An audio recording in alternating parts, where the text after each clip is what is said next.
Okay, let's unpack this. Imagine you're trying to figure out if an advanced AI can truly, you know, reason. Right. You give it some complex puzzles, planning tasks, Yeah. stuff that needs logical steps, foresight, Your procedure, yeah. and the results come back showing that beyond a certain difficulty level, the AI just, well, it completely fails, hits a wall. Seems pretty clear cut, right? Like, okay, there's the limit. Exactly. Seems like clear evidence of a fundamental limitation in its thinking. But what if that apparent failure wasn't really a failure of reasoning at all? What if it was a flaw in how the test was set up? And that's the really fascinating idea here, isn't it? That what looks like a basic limit in thinking might actually be, well, an illusion we created just by how we measured it. Uh-huh. That's the core argument of this paper we're diving into today. It's got a pretty provocative title, The Illusion of Thinking. Yeah, great title. And this paper, it's by C. Opus and A. Lawson, and it's really a critical look, a commentary on an earlier study from 2025 by Shojaee and colleagues. Right, the original study. They were trying to evaluate these large reasoning models, LRMs, using classic planning puzzles. Yeah. Things like the Tower of Hanoi, river crossing problems. And what that first study, Shojaee et al., reported was, well, was pretty striking. They found what they called accuracy collapse. Accuracy collapse. Meaning, as the puzzles got harder, the model's performance didn't just get a bit worse, it basically plummeted, went to almost zero. Okay. Suggesting, these models hit some kind of hard limit, a fundamental reasoning boundary. But Opus and Lawson, they looked at the same results, dug into the methods, and, yeah, came to a really different conclusion. Totally different. Their argument is that this collapse isn't necessarily because the models can't reason past that point, but because there were, let's say, significant problems with the experimental design itself, the way the tests were run and scored. Right. So their counterclaim is kind of meta. They're saying the thing Shojaee thought they debunked this illusion of thinking is itself an illusion. Exactly. The failure we thought we saw, maybe that was the illusion, caused by artifacts in the experiment, things introduced by the setup. Okay, so that's our mission for this deep dive then. We need to really get into Opus and Lawson's analysis. What were the specific issues they found? Why do they think this reasoning collapse is just an artifact, not a real limit? Let's unpack it. Okay, so let's start with the original finding again, just to be clear. LRMs seem to fail completely on harder versions of these puzzles. Now, Opus and Lawson don't argue with the observation that the models failed the tests. Right, they failed the specific tasks as designed. But they fundamentally question the interpretation of why they failed. And they point to, really, three main issues. Okay, issue number one. The first big one they highlight is, well, hitting a wall, but not a reasoning wall, a practical one. Output token limits. The context window size, basically. Okay. How much text it can spit out at once. Exactly. The evaluation method, particularly for Tower of Hanoi, required the models to output the entire sequence of moves, start to finish, every single step. And that's crucial because for Tower of Hanoi, the number of moves needed grows. Well, it explodes exponentially with the number of disks in. Right, like 2 to the power of n minus 1 moves. Precisely. And if you have to output the state or the move at every step, the total number of tokens you need to write out grows incredibly fast. Roughly quadratically, actually, like Tn is sort of proportional to n squared. Okay, so it gets huge really fast. Yeah, very quickly. And these models, they have hard limits on output tokens. Maybe 64,000, maybe 100,000 tokens, depending on the specific model used in the original study. So what does that mean for solving the puzzles? Well, Opus and Lawson ran the numbers.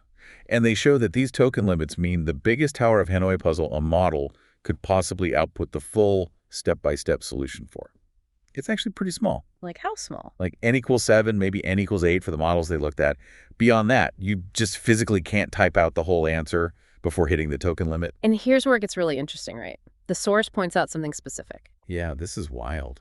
It seems the models sometimes knew they were hitting these limits. They recognize the constraint. Apparently. They cite this example, someone caught it on Twitter, at scaling001.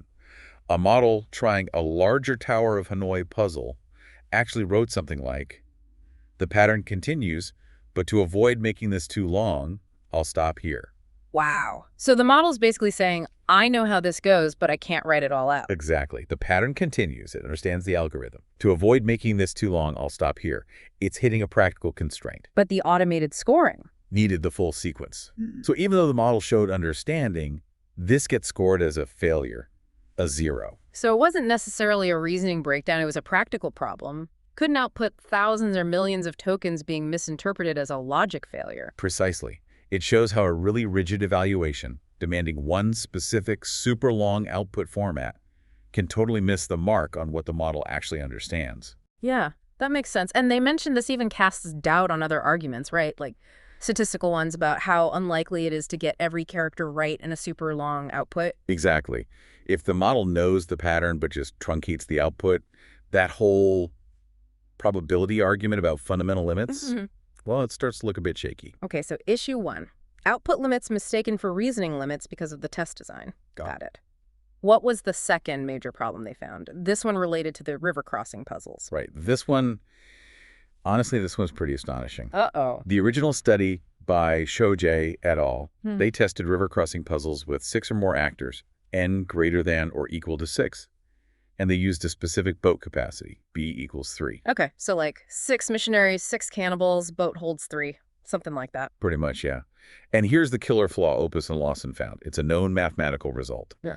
Established years ago, they cite a paper from 2018, known that the standard missionaries cannibals puzzle and its variations are literally impossible to solve if you have more than 5 agents, and 5. And the boat capacity is 3. BL just 3. Wait. You're saying the original study was asking the AI models to solve problems that are mathematically impossible. That's exactly what Opus and Lawson are pointing out, yes. And then marking them down when they couldn't solve the impossible. Scoring them as failures for not producing a solution that doesn't exist. Wow, I mean, how does that happen? Is that just a simple mistake, or does it point to something bigger about automated testing? Well, it definitely highlights a huge danger in relying purely on automated evaluation frameworks without, double-checking the basics. Like checking if the problems are actually solvable. Exactly. You absolutely have to verify your test cases. The source makes this great analogy. It's like penalizing a SAT solver, a logic program, for correctly reporting that a formula is unsatisfiable. Right. The AI might have been correctly identifying impossibility and getting marked wrong for it. It's certainly a possibility raised by this finding, a major potential flaw in the original setup. Okay, so issue 2. Testing on literally impossible problems. That's a big one. What was the third critique? Something about how they measured complexity? Yeah, this one's a bit more subtle, but still really important. The original study used the minimum number of moves to solve the solution lengths, as its main way to measure how complex or difficult the problem was.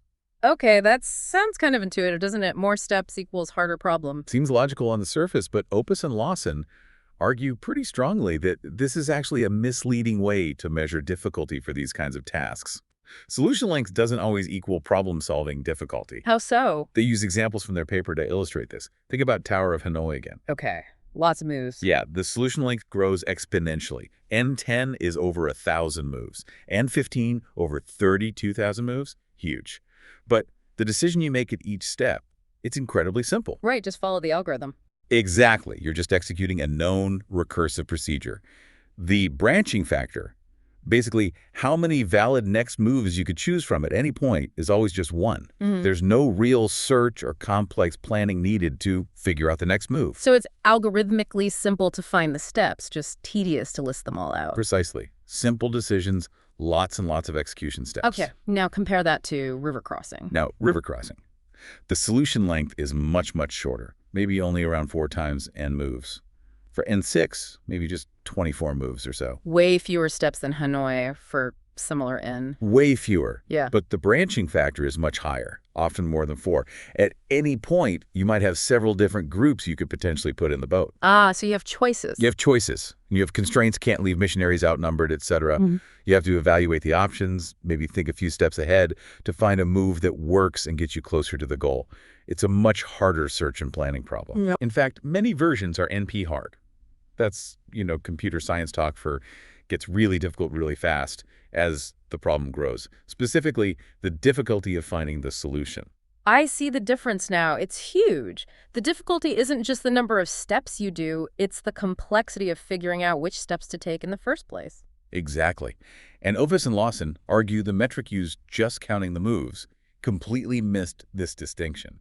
It confused execution length, Hanoi, with the actual computational difficulty of finding the solution path. river crossing. And that distinction, they say, explains why models might do okay executing hundreds of simple Hanoi moves. But then fail on river crossing problems that have far fewer moves, but require much more complex search and planning. The bottleneck wasn't the number of steps, but the complexity of finding them. Okay, that really reframes the original results. The test wasn't quite measuring what it seemed to be measuring. For Hanoi, it was more about output capacity, and for river crossing, it was testing impossible problems with a potentially misleading difficulty metric. Right, so given all these pretty serious criticisms, Opus and Lawson didn't just, point fingers. They also ran a little experiment of their own. Ah, okay, to try and test understanding in a different way. Exactly. They wanted to see if the models actually understood the algorithm for Tower of Hanoi, separate from the whole problem of outputting that massive list of moves. Interesting. So how did they do that without hitting the same output limits? They took several top models. They mentioned Claude 3.7 Sonnet, Claude Opus 4, OpenAI o3, Google Gemini 2.5, and gave them Tower of Hanoi for N15. Which is over 32,000 moves. Way too many to output. Right. But instead of asking for the 32,767 step-by-step moves, they asked the models to output a Lua function, a piece of code. Code that, if you ran it, would print the solution sequence. Precisely. They asked for the recipe, the generator, not the final, fully baked cake, move by move. That is clever. So you're testing if they understand the procedure, the algorithm itself. Exactly. And the results. Pretty telling. Let me guess, they did better. Very high accuracy across the board. The models were generally successful at generating the correct Lua code. And critically, the output size for the code was tiny, under 5,000 tokens, well within the model's limits. Wow. So, okay, they couldn't type out 32,000 plus moves, but they could write a short bit of code that generates those moves. That's what this preliminary test suggests. It strongly implies the models did correctly grasp and implement the recursive algorithm for Tower of Hanoi N15. So the reasoning capability for how to solve it was there. It seems like it was intact, yeah.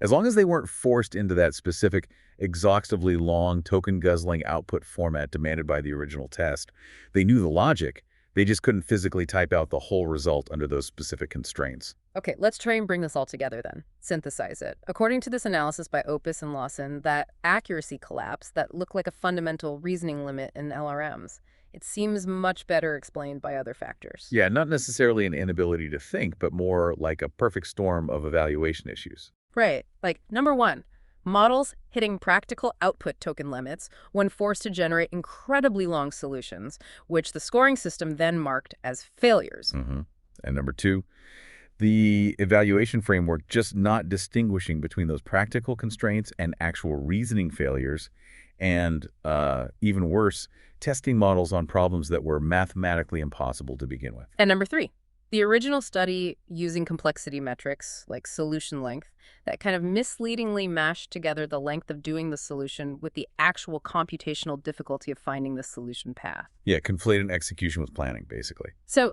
taking this commentary seriously, these observed failures aren't necessarily proof of fundamental reasoning limits in the models. They seem more like significant issues stemming from how the evaluation itself was designed and carried out. Right. The environment, the test setup, the metrics, Yeah. those seem to be the source of the collapse, according to this analysis. So bringing this all together then, the core finding from our deep dive into this commentary is that the apparent failure of these LRMs on certain planning tasks, well, it seems less about them being unable to reason and potentially much more about how we designed the tests in that original study. The methods and metrics really matter. And why does this matter to you, listening? Why care about the nitty-gritty of testing AI on puzzles? Well, because understanding how we measure AI capabilities is, frankly, critical. Absolutely.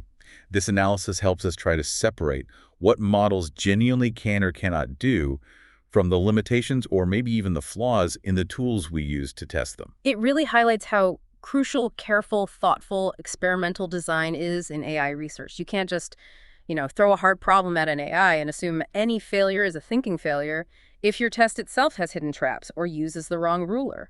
Yeah, having this perspective is really essential for you to critically evaluate all the claims you hear about AI limits and breakthroughs. You need to ask how they reach that conclusion. It forces us to constantly question, are we truly measuring reasoning ability, or are we accidentally measuring something else entirely, like maybe how much text it can type? Which brings us perfectly to the really provocative closing thought from Opus and Lawson's paper. Something for you to mull over long after this deep dive is done. They ask, the question isn't whether LRMs can reason, but whether our evaluations can distinguish reasoning from typing. Distinguishing reasoning from typing. That's a powerful note to end on.